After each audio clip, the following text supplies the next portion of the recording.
All right, guys, Georgia Jim. We're on to our next white belt lock. This is the Brinks R80. This is also a 4-pin lock, much like the Master 3, except this does have security pins. This uses an identical keyway to the Master lock, so everything that we learned from the Master, we can now use that to our advantage while working on this, and use what we learned to help us navigate these security pins. So I get this in the vise and we'll get started. All right, so I got the padlock in the vise, and before we start picking, I wanted to briefly explain how these disc lock work. The core is connected to a cogwheel, and that cogwheel is connected to the shackle. So if you move the shackle, you can see the core moving with it, and if you move the tensioner, you can see the shackle moving. So what that means is as you're tensioning the core, you are always applying tension to the shackle, which is a little bit different than a padlock, where when you pick the core, as you begin turning it, an actuator gets engaged and the shackle pops. So these need a little bit more tension on them than a normal padlock, but you also have to kind of balance that tension so that you're not bending and breaking your picks. You have to have a better tension control because you are tensioning hard enough to keep that forward movement while also letting off enough to let pins move. So we're going to use top of the keyway for this first example.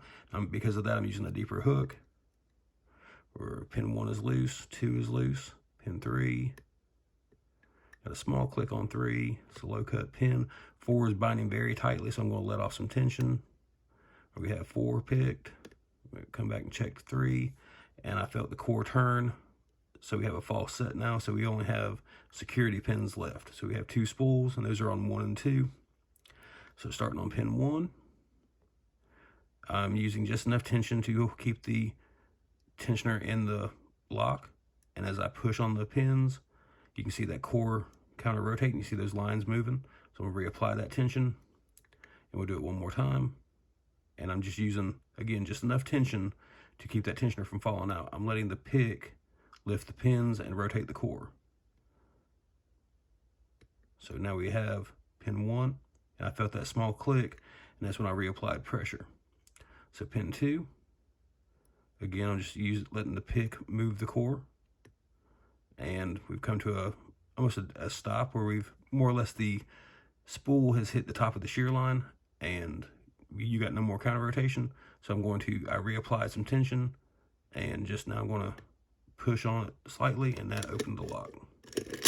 So we can do the same thing using bottom of the keyway tension. And for this one, we're going to use a 30 thousandths.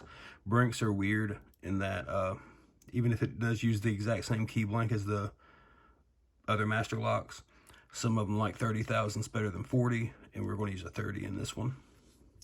And we're going to use a shorter hook since we're using bottom of the keyway tension.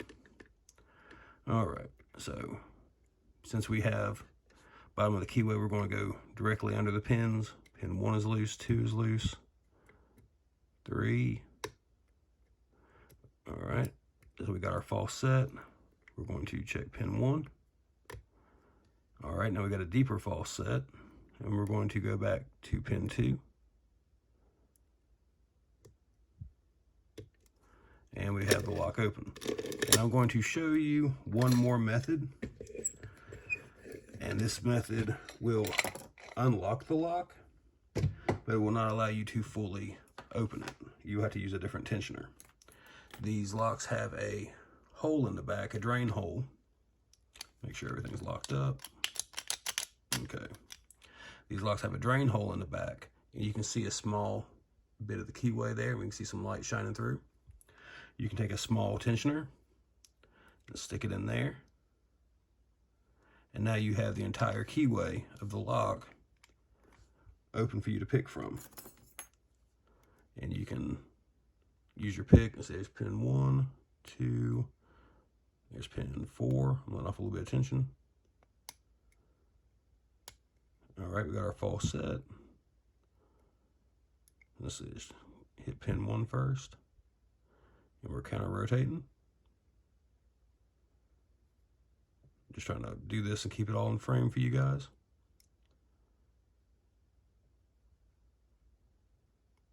Okay, there we go. So that'll be about as far as you can turn the core. Then you'll have to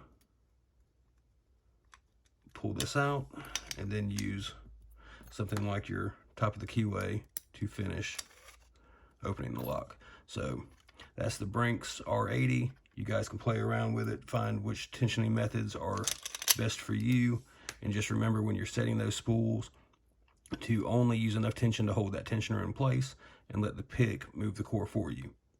All right, guys, I hope this was helpful, and if you have any questions or comments, please leave them, and I'll try to help as best I can. All right, thanks.